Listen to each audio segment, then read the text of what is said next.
발표에 앞서서 제 간단한 소개를 하고 발표를 시작을 할게요. 저는 이제 삼성전자에서 글로벌 서비스 릴라이어빌리티 엔지니어라고 하는 직무를 맡고 있고요.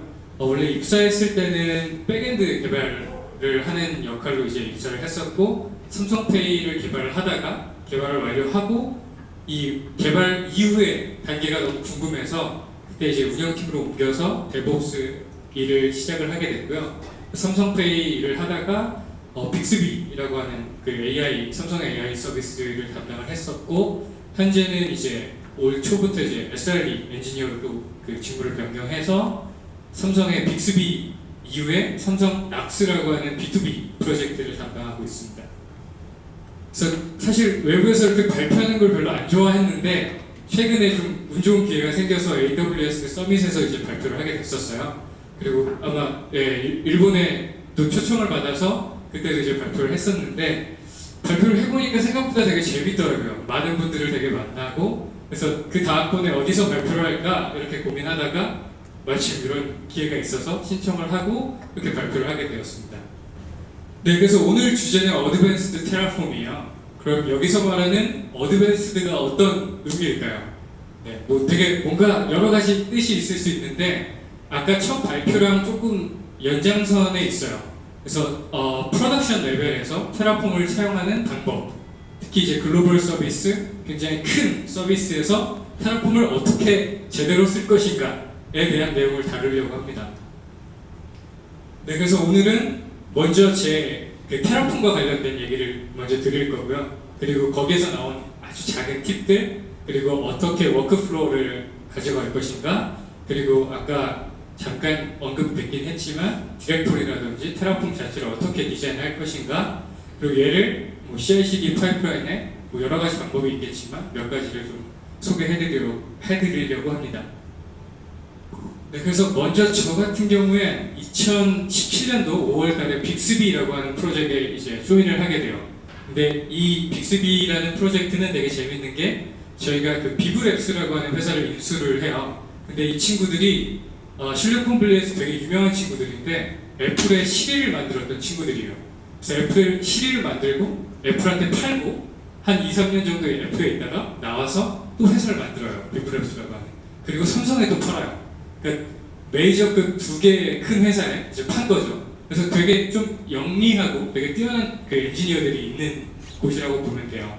여기서는 4명의 그 데브옵 엔지니어가 있었고요. 모든 것들을 이미 저때 프로덕션 레벨에 그 테라폼을 가지고 쓰고 있었다고 보시면 될 것 같아요. 근데 이때 되게 운이 좋게 HQ에서는 저 혼자 이 프로젝트에 참여를 하게 됐고, 되게 아무것도 하지 않고 테라폼의 어떤 완성된 형태를 먼저 보면서 스킬업을 굉장히 많이 할 수 있는 기회를 가지게 되었고요. 그리고 이 프로젝트를 기반으로 해서 저희가 2017년 7월부터 이제 빅스비 2.0 버전을 이제 준비를 하게 돼요. 그러면서 아무래도 위쪽에 이제 경험을 한 걸 가지고 위쪽에 것들을 이제 하게 되었고요. 여기서 재밌는 거는 이제 비브랩스 외에도 저희 같은 경우에 해외 연구소와의 협업이 좀 많아요. 그래서 SRIB라고 해서 인도 쪽 친구들, 혹은 SRCB 중국 쪽, 그리고 하만 독일, 이렇게 이 친구들이랑 이제 콜라보레이션을 했거든요.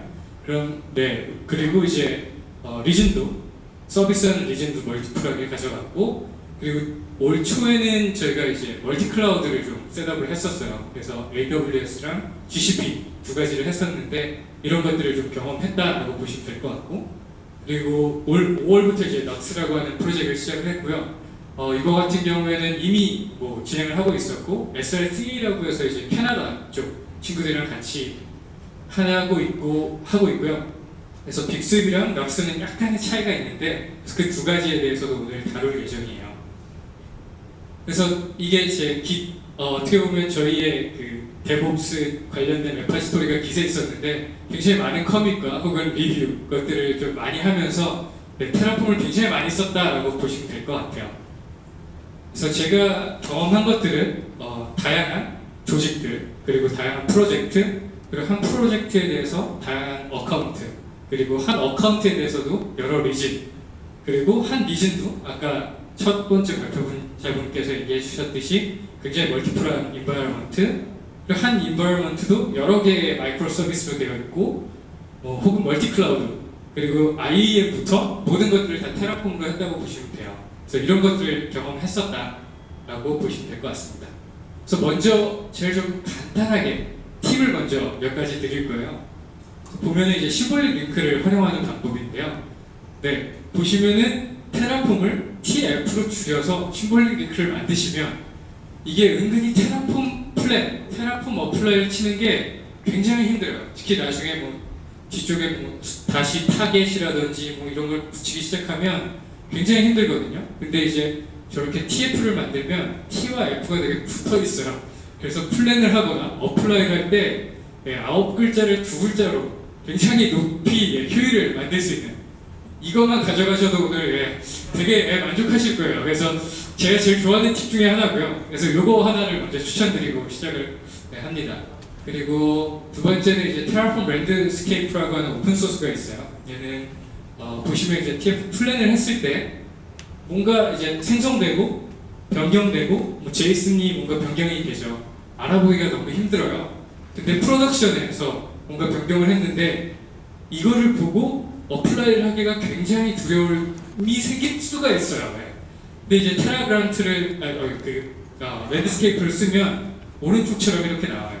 실제 추가되는 것과 변경되는 게 정확히 어떤 거에서 어떤 값인지, 특히 제이슨 같은 경우가 굉장히 효과적인데 안 변하는 부분은 안 나오고 딱 변하는 부분만 저렇게 표시를 해줘요. 그래서 이것도 되게 굉장히 프로덕션 레벨에서 쓸 때 좋은 팁이고요. 네, 그리고 이제 테라폼 FMT라고 하는 명령이 있어요. 이거는 저렇게 띄어쓰기, 뭐 쉘이나 이런 데에서 뭔가 테라폼을 예쁘게 뭔가 하려고 하는데 저걸 띄어쓰기를 다 맞추기가 너무 싫잖아요. 네, 이럴 때 그냥 테라폼 FMT를 입력하면 이런 띄어쓰기라든지 이런 것들을 다 맞춰줘요. 굳이 다 이렇게 띄어쓰기를 막 한 칸 한 칸 할 필요 없이 TF, FMT를 하시면 된다라는 팁을 하나 드리고요. 그 다음에 다시 체크라고 하는 명령을 쓸 수도 있는데 이거는 현재 파일들 중에 어떤 게 그 문법에 어긋나는 건지 갖고 올 수가 있어요. 그래서 뭐 기시라든지 이런 데 PR을 날렸을 때 이걸 가지고 뭔가 문제가 있으니까 너 코드는 머지를 못해 뭐 이런 용도로도 쓸 수가 있고요. 혹은 뭐 이런 식으로 뭔가 FMT가 fail됐다 뭐 이런 식으로 알려줄 수가 있습니다. 네, 이렇게 아주 간단한 팁으로 먼저 시작을 했고요. 다음으로는 이제 워크플로우에 대한 얘기를 할 거예요. 아까도 설명드렸다시피 저희는 굉장히 다양한 조직이 있죠. 근데 늘 강조하는 글로벌 원팀으로 저희는 일을 해야 돼요. 그래서 5개의 다른 국가의 친구들과 데브옵스 친구들과 함께 일을 하는데 같은 테라폼을 써야 되죠. 근데 동일한 인프라를 변경을 하잖아요. 그럼 늘 문제가 될 수 있죠. 자고 일어나면 뭔가가 망가져 있을 수도 있고 뭔가 예측할 수가 없는 거죠. 이럴 때 이제 어떻게 하느냐가 이제 워크플로우라고 보시면 될 것 같은데요. 제일 쉬운 방법은 아마 여기 계신 분들은 다 아시겠지만 리모트 스테이트를 쓰되 스테이트 락킹이라고 하는 기술을 쓰시면 돼요. 다이나모DB라든지 이런 걸 셋업하면 누군가가 변경을 하면 어떤 사람은 변경을 할 수가 없게 돼요. 그래서 이게 가장 기본적인 애라고 보시면 될 것 같고 여기서 더 나아가서 아틀란티스라고 하는 오픈소스가 하나 있고요. 그 다음에 테라폼 엔터프라이즈 두 가지가 워크플로우를 좀 이렇게 조절하는데 도움을 주는 툴들이라고 보시면 될 것 같아요. 그래서 먼저 아틀란티스를 조금 더 설명을 해드리면 보시면 누군가가 PR을 만들면 이제 여기다가 플랜을 치면 깃에서 실제 얘가 돌면서 플랜을 떠주고요. 그래서 뭐 문제가 없다라고 확인이 되면 뭐 어플라이를 하면 이게 실제 어플라이가 되고 얘를 이제 마스터에 머지하는 그 워크플로우를 만드는 건데요. 조금 더 설명을 드리면 보통은 마스터에 그냥 변경을 해요. 그리고 플랜을 때리고 그 다음 어플라이를 치죠. 그리고 그냥 마스터에 머지를 해요. 근데 이렇게 되면 굉장히 위험할 수가 있겠죠. 네, 뭔가 리뷰라든지 혹은 이런 것들도 안 되고 히스토리가 전혀 관리가 안 돼요. 네, 그래서 되게 위험하고 혹은 이제 브랜치를 하나 만들어서 마스터에서 그래서 변경을 하고 PR을 만든 다음에 어플라이를 치고 머지 리퀘스트를 한 다음에 얘를 머지시키는 방법도 있어요.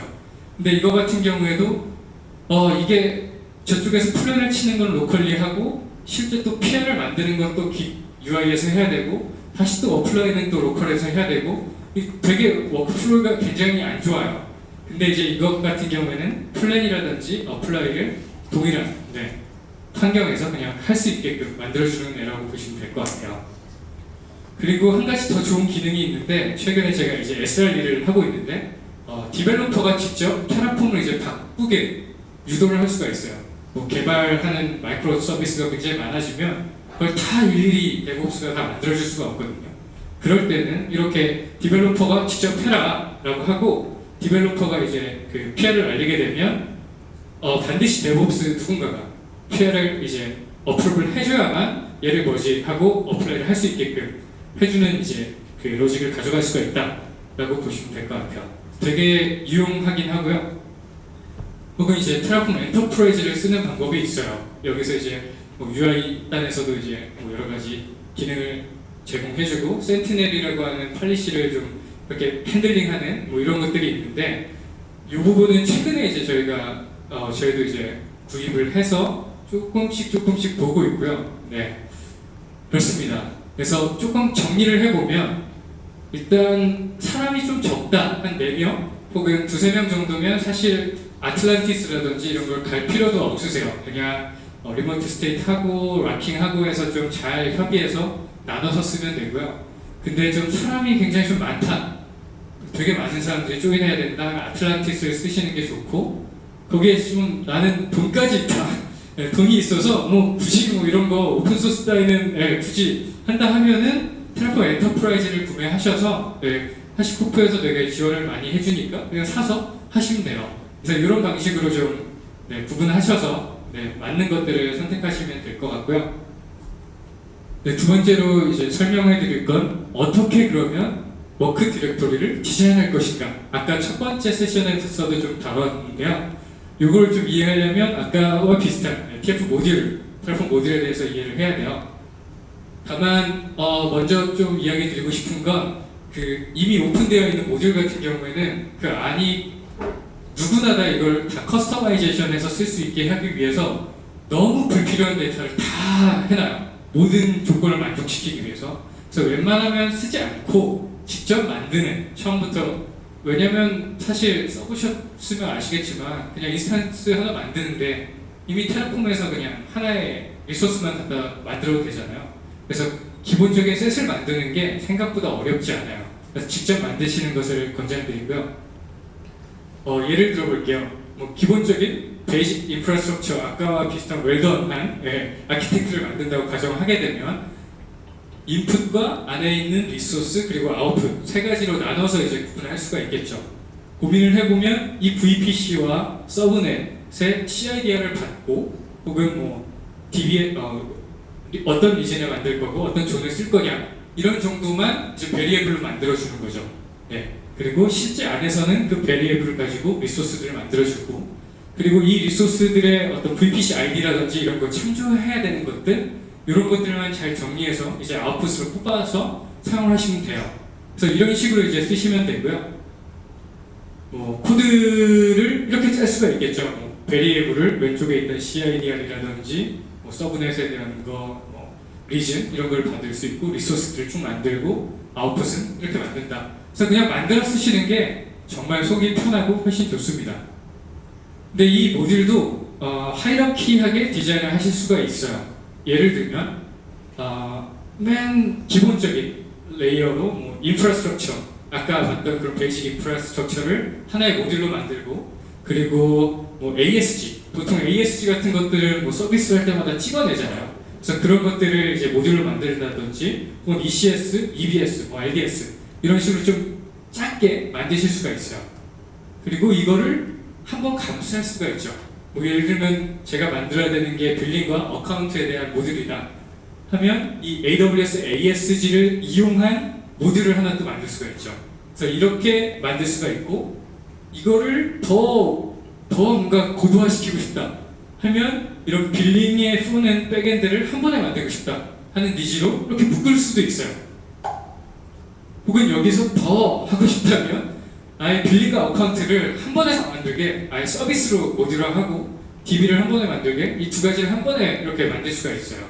이런 방식으로 하이라키하게 만들 수도 있어요.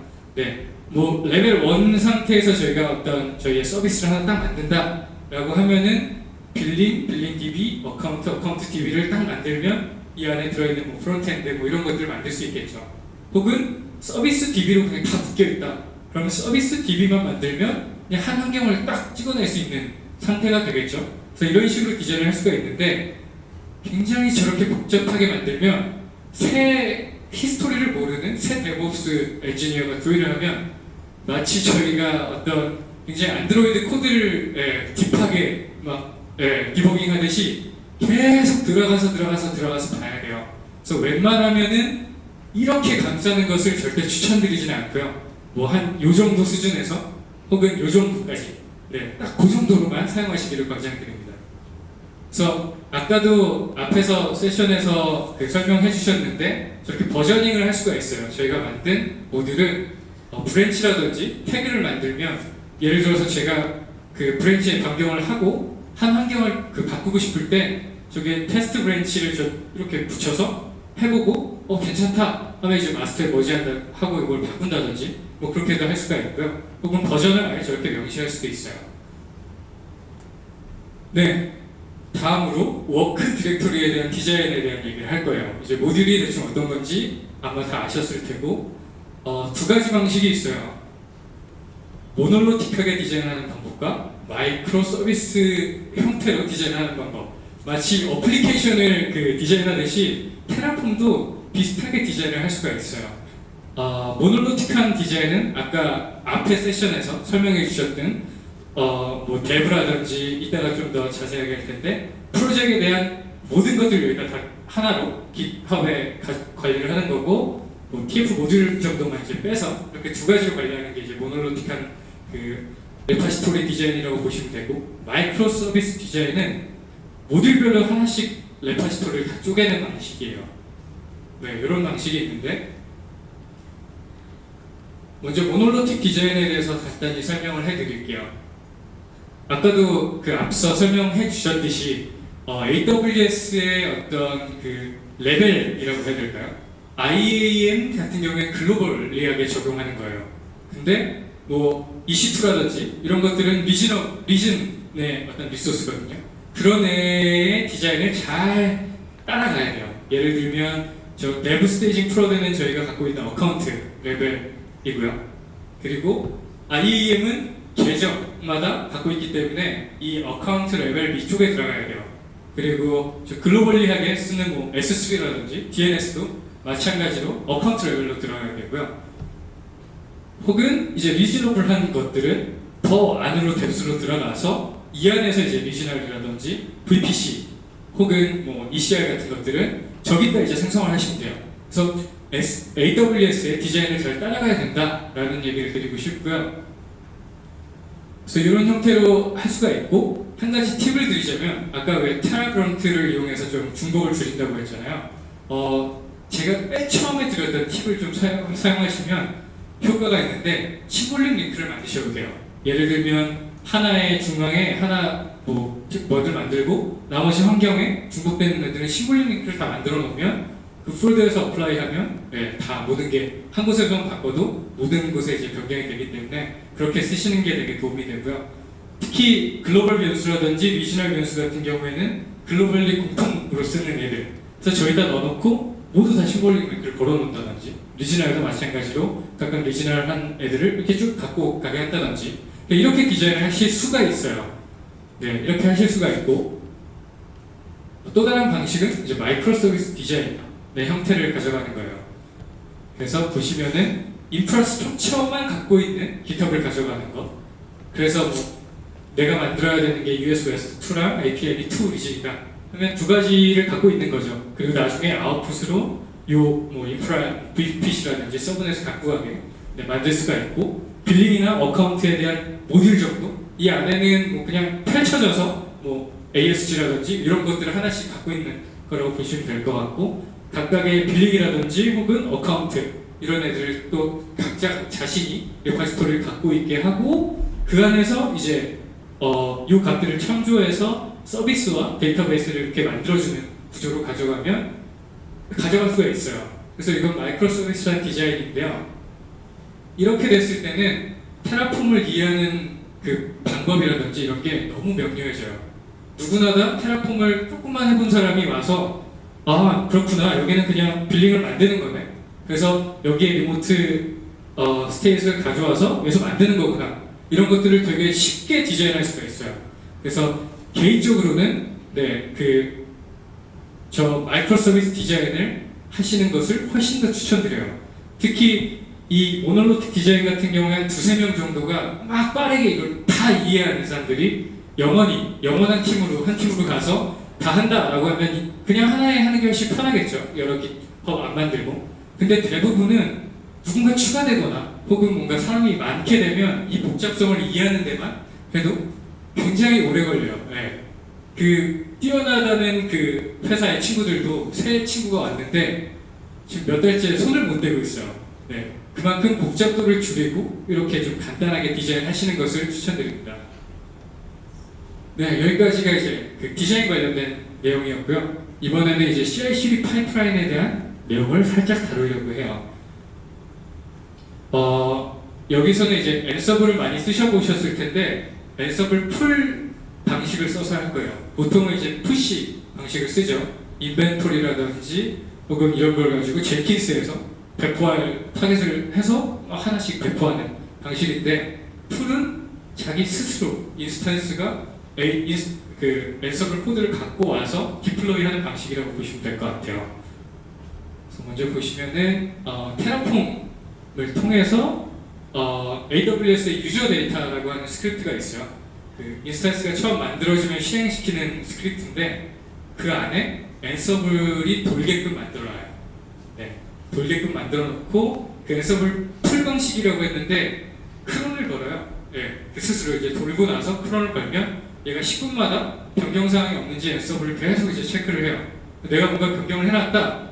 그러면 뭐 10,000대 혹은 뭐 10만 대가 알아서 내 변경이 있네 하고 스스로 데이트하는 방식이라고 보시면 돼요.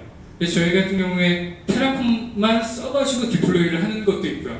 혹은 이제 패커나 앤서블 혹은 스피네이커를 이제 같이 써서 하는 두 가지 파이프라인을 가지고 있는데 이거에 대해서 조금 더 자세히 설명을 해드릴게요.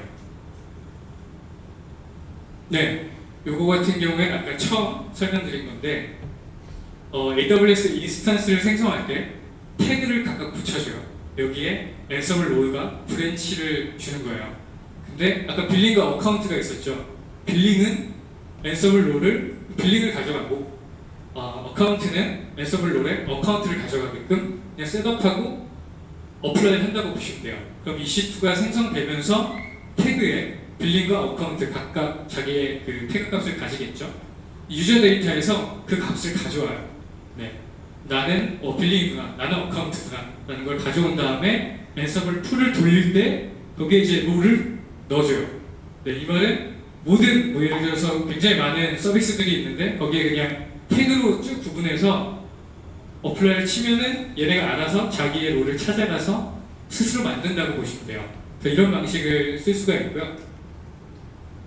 근데 예를 들어서 스피네이커 같은 또 툴을 쓴다.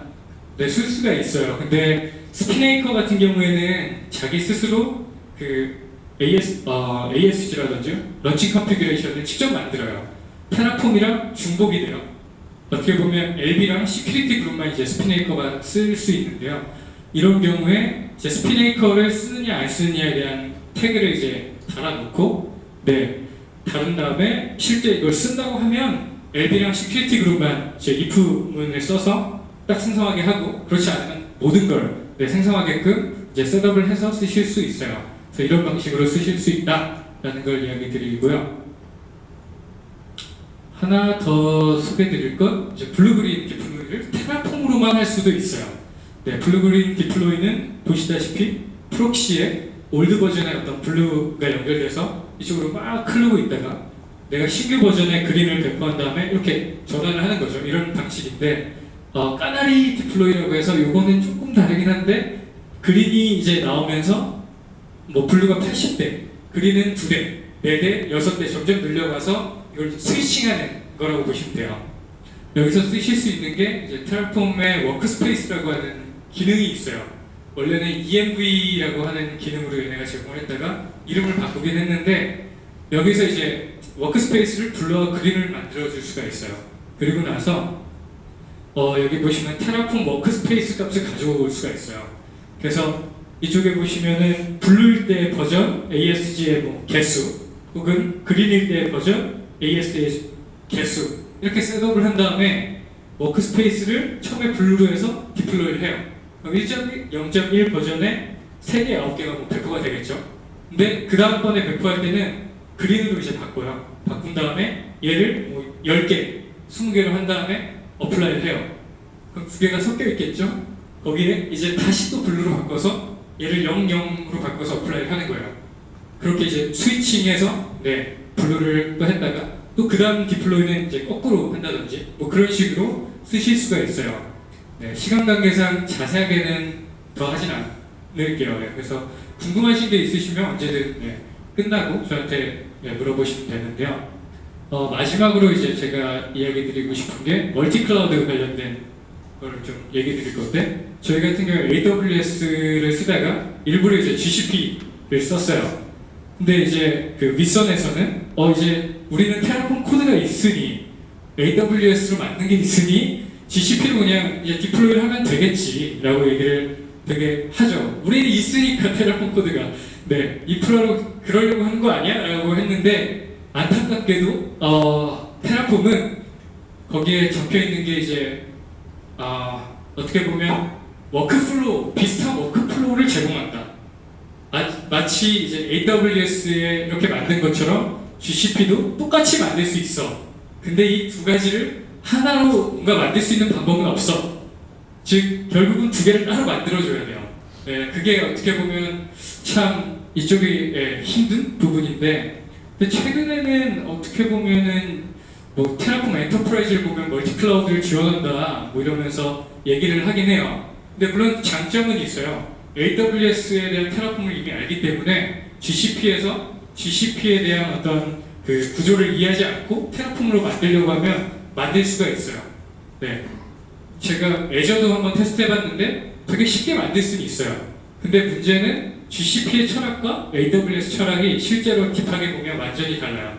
그래서 그거에 맞는 걸 결국 해야 되기 때문에 실제 멀티 클라우드를 하려고 하면 결국 각각 만들어주는 수밖에 없다라는 게 있고요. 그 다음 한 가지 느낀 점은 AWS는 아무래도 얘네가 메이저다 보니 테라폼에서 거의 대부분 다 지원해줘요. 하고 싶은 거. 근데 느려요. 느리다고 생각해 본 적이 없는데 GCP를 테라폼으로 만들면 굉장히 빨리 플랜되고 굉장히 빨리 어플라이가 돼요. 광속으로 돼요. 근데 문제는 또 GCP 같은 경우에는 메이저가 아니잖아요. 그래서 피처가 지원하지 않는 것들도 있고 물론 구글 분들에게 이거 필요하다라고 하면 금방 만들어주긴 하더라고요. 근데 그런 좀 단점이 있어요. 그래서 만약에 멀티 클라우드를 쓰시면 이런 부분이 있다라는 것을 보시고 하시면 됩니다. 이상으로 제 발표는 끝이고요. 이게 30분밖에 안 돼가지고 막 자료를 막 넣은 부분이 있고 그리고 이게 아무래도 녹화가 되는 거라 제가 차마 다룰 수 없는 배열이적인 그런 것들이 너무 많아서 여기서 설명하기 되게 힘들거든요. 그래서 만약에 궁금하신 게 있으시면 오시면 좀 더 딥하게 실제 프로젝트를 어떻게 하고 있고 이런 것들을 더 자세히 설명드릴 수 있을 것 같습니다. 늦은 시간까지 들어주셔서 감사하고요. 감사합니다.